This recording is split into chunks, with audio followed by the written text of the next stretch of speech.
السلام علیکم، میں ہوں طارق بشیر اور آج ہمارے ساتھ ایک بہت ہی اسپیشل مہمان ہیں، بہت ہی تاریخی فیملی سے تعلق رکھتے ہیں، خود بھی بہت بڑے لکھاری بھی ہیں، دانشور ہیں، بہت ان کا گہرا نظر ہے، ان کی بہت ساری چیزوں پہ تاریخ ان میں ایک ہے، آرٹ اور بہت کچھ۔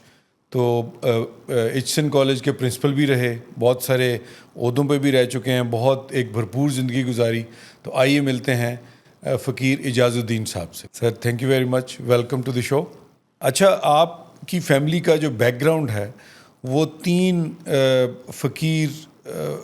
فقیر فیملی تھی، تین بھائی تھے، تو اندرون لاہور میں وہ رہتے تھے، اور ایک بھائی نے تو آنکھ کا علاج بھی کیا، ان کا رنجیت سنگھ صاحب کا، اور وہ جو چونکہ مہاراجہ تھے اور وہ اتنے خوش ہوئے کیونکہ ان کی ایک آنکھ جو تھی وہ کام ہی نہیں کرتی تھی۔ تو یہاں سے میں تو ایک لائک اے ویری ایمیچر کیا کہتے ہیں ریڈر میں بات کر رہا ہوں، تو let's please take it away. اب یہاں سے آپ ڈسکرائب کیجئے کہ یہ فیملی کیسے سٹارٹ ہوئی اور آگے ان کا جو جرنی ہے آپ تک کیسے آیا۔ میں آپ کو انٹرپٹ کرتا رہوں گا بٹ پلیز کیری آن۔ بڑی مہربانی طارق بھائی، thank you for the invitation. میں بہت مشکور ہوں کہ آپ نے موقع دیا کہ آپ کے ساتھ ایسے روبرو گفتگو ہو سکے۔ ہمارے جیسے آپ نے ذکر کیا، ہمارے خاندان کا جو کی بنیاد جو تھی وہ ان تین بھائیوں سے تھی جی۔ اور ان کے والد صاحب غلام محی الدین صاحب وہ حکیم تھے، اور انہوں نے ان تینوں بھائیوں کو، خاص طور پر جو سب سے بڑے بیٹے تھے عزیز الدین صاحب، ان کو انہوں نے ٹرین کیا۔ جب مہاراجہ رنجیت سے، اور جو پہلا ہمیں ریفرنس جو ملتا ہے وہ ہے غلام محی الدین صاحب کا، فقیر عزیز الدین صاحب کا نہیں، اچھا، کہ وہ انہوں نے علاج کیا مہاراجہ رنجیت سنگھ کا۔ لیکن ہوا ایسے کہ جب ان کی ایک، جیسے آپ نے فرمایا، ایک آنکھ ان کی جو تھی، جو ٹھیک تندرست تھی، جب وہ اس میں ایک چھالا سا پڑ گیا تو فقیر عزیز الدین صاحب، فقیر کا لقب جو ہے وہ بعد میں آیا تھا، مگر عزیز الدین صاحب، اچھا وہ کیسے آیا وہ بھی ایکسپلین کیجیے گا۔ میں بتا دوں گا پلیز۔ تو عزیز الدین صاحب نے پھر محی الدین صاحب لے گئے ان کو اور دربار میں، اور وہاں انہوں نے پھر مہاراجہ رنجیت سنگھ کی آنکھ کو درست کیا، لیکن ٹھیک کر دیا۔ لیکن اس کی اہمیت یہ تھی میری نظروں میں کہ مہاراجہ رنجیت سنگھ نے ایک مسلمان کو، ان کو اتنا بھروسہ تھا مسلمان پر کہ انہوں نے اس کو موقع دیا کہ وہ ایک آنکھ جو ان کے پاس بچی تھی جی اس کا علاج کرنا، رسکی، جی رسک، لیکن انہوں نے کیا۔ تو اس سے پھر ایک رشتہ سا پیدا ہو گیا، دوستی پیدا ہو گئی۔ ایک لحاظ سے دوستی نہیں کہنا چاہیے، ملازمت کا رشتہ تھا، کیونکہ مہاراجہ تھے اور یہ ایک حکیم تھے، لیکن دونوں 1780 میں پیدا ہوئے تھے، تو وہ ایک ہی عمر کے تھے اور ایک دوسرے کو سمجھتے تھے، یہ سب سے بڑی بات تھی۔ جی، اور یہ جو ایک کیمسٹری جسے ہم کہتے ہیں بڑی اچھی بن گئی تھی۔ یہ جو رشتہ تھا، یہ جب سے عزیز الدین صاحب آئے ہیں دربار میں اور مہاراجہ رنجیت سنگھ کے انتقال تک جون 1849 میں وہ برقرار رہا، اس حد تک کہ جب مہاراجہ رنجیت سنگھ کا انتقال ہو رہا تھا، جب مر رہے تھے، تو عزیز الدین صاحب ان کے پاس بیٹھے ہوئے تھے، اور جو سکھ سردار تھے اس وقت، اور بھائی گرمکھ سنگھ، انہوں نے کہا کہ نہیں انشاءاللہ یہ وہ گرو نے چاہا تو یہ اس سے بھی نکل آئیں گے۔ اور عزیز الدین صاحب نے جواب میں کہا نہیں، میں نے موت دیکھی ہے، اور بس یہ آخری ٹائم ہے۔ سو اس کے بعد پھر انہوں نے، کیونکہ ضعیف ہو چکے تھے، انہوں نے دربار میں آنا جانا کم کیا، لیکن ان کے جو چھوٹے بھائی تھے، نور الدین صاحب سب سے چھوٹے، جو میرے جن کی لڑی سے آپ ہیں، جی، انہوں نے پھر یہ عہدہ سنبھالا، اور ریجنسی کاؤنسل میں مہاراجا دلیپ سنگھ کی ریجنسی کاؤنسل پر بیٹھے.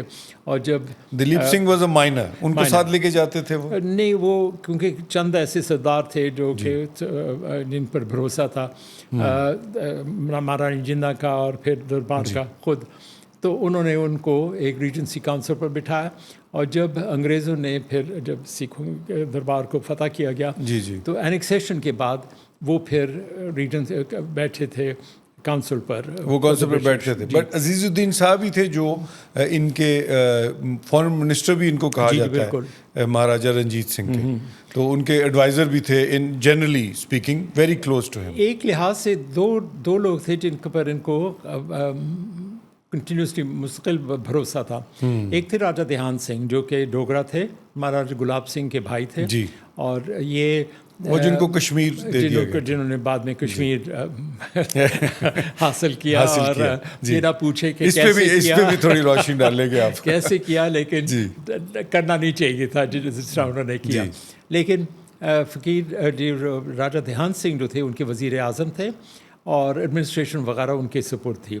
اور جو تعلقات تھے غیر ممالک کے دوسرے ملکوں کے ساتھ, خاص طور پر انگریزوں کے ساتھ, ایسٹ انڈیا کمپنی تھی اس زمانے میں, وہ فقیر عزیز الدین صاحب کرتے تھے کیونکہ وہ ماہر تھے فارسی میں, اور دوسرا کہ ان کو انگریزوں کی چال چلن اور ان کی باڈی لینگویج کو سمجھتے تھے, اور دوسرا کہ ان کو افغانیوں کا بھی, کیونکہ افغانی بھی ادھر سے آئے ہوئے تھے, دونوں طرف ان کا تھا.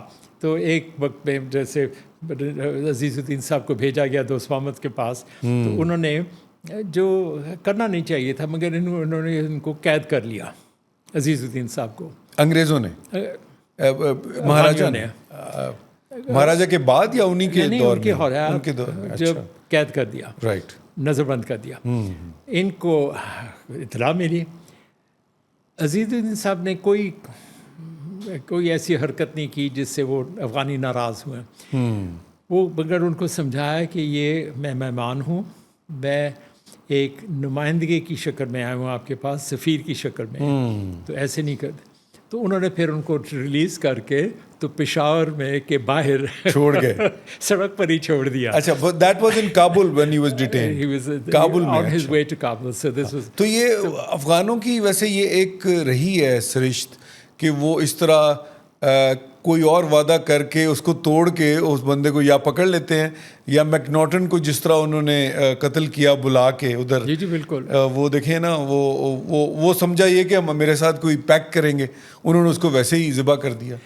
ہر بڑے ملک کو یہی خوش فہمی تھی. جی, اور آج کل تو روسیوں کو تھی, پہلے تو انگریزوں کو تھی, پھر روسیوں کو ہوئی, اور امریکنوں کو ہوئی. تو تاریخ یہ لیکن وہ بڑے بروٹل ثابت ہوئے, and they're very sharp and I think cleverer than they.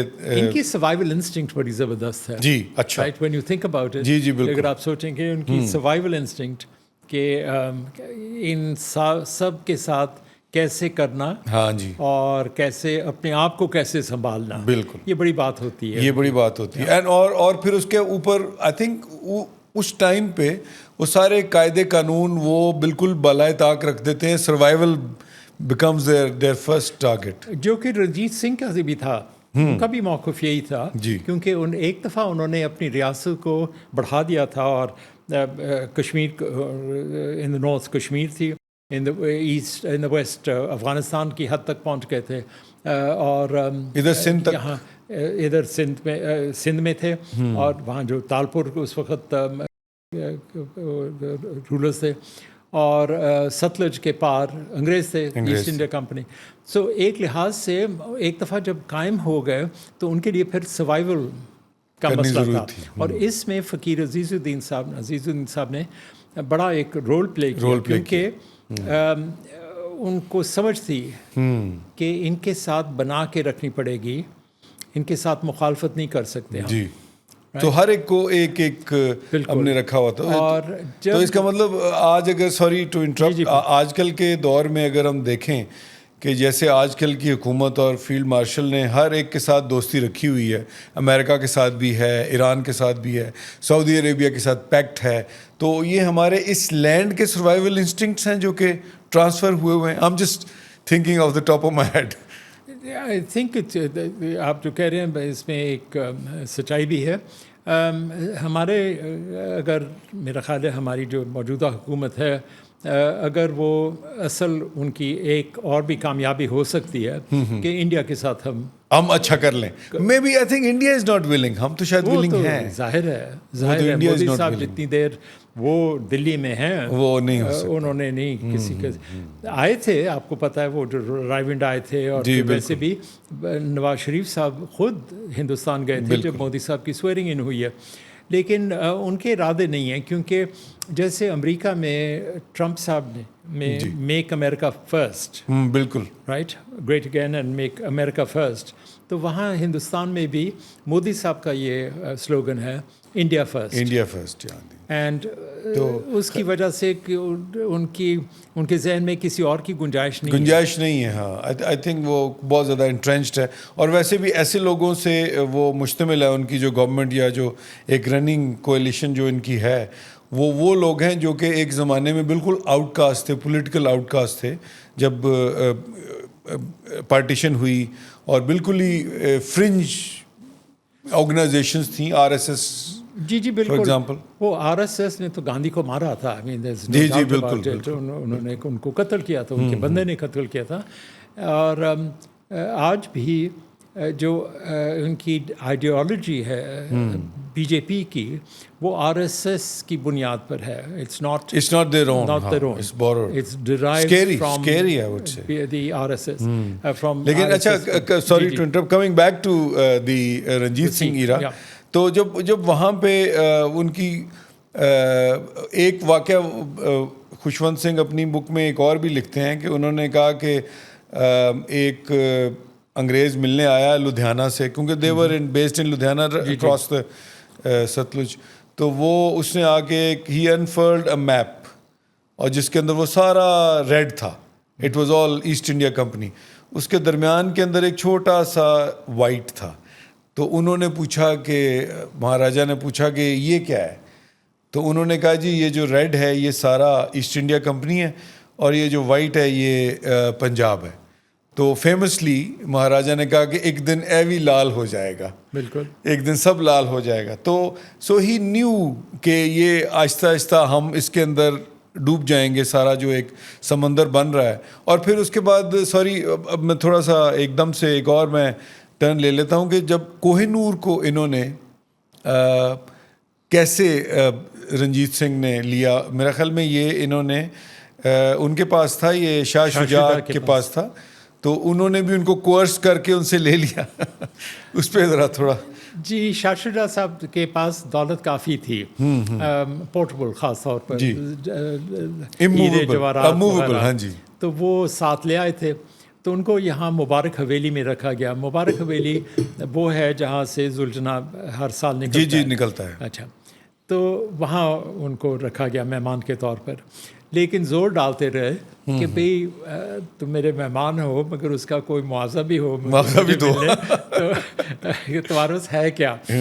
سو کرتے کرتے کرتے کوہ نور تک پہنچ گئے, اور باقی تو زیور انہوں نے نکلوا دیا تھا ان سے, اور کوہ نور لیا ان سے. اور اب یہ کہنا کہ جی ان کے اپنی پگڑی میں انہوں نے باندھا ہوا تھا, وہ اس طرح نہیں ہے. کوہ نور ایک بازو بند کے طور پہ تھا. بالکل. سو انہوں نے جب بہت ہی مجبور کیا تو آخر میں انہوں نے شاہ شجاع نے سوچا چلو جان تو بچ گئی. ہاں, یہ تو پتھر جائے. وفا بیگم ان کی جو وہ بڑی بیوی تھی, بڑی وہ بڑی اسٹرانگ تھی. اچھا, یہ لوگ کہتے ہیں کہ رنجیت سنگھ کا جو دور تھا وہ بہت ہی ایک ایگیلیٹیرین, سیکولر اور بڑا ہی پروگریسو تھا. اس پہ تھوڑی روشنی ڈالیں. ان کا کریکولم جو تھا وہ جو گورے نے آ کے الیجڈلی ڈسٹروائے کیا اور انہوں نے اپنا امپوز کیا, لارڈ مکولے نے سپوزڈلی, بہت سارے لوگ کہتے ہیں. تو اس میں کتنی صداقت ہے کہ اس سے ہم نے بہت لوز آؤٹ کیا اس ایریا نے, اس ریجن نے, کہ وہ اگر رہتا تو ہم ہماری ایک اپنی ایک شناخت ہوتی. Now we are like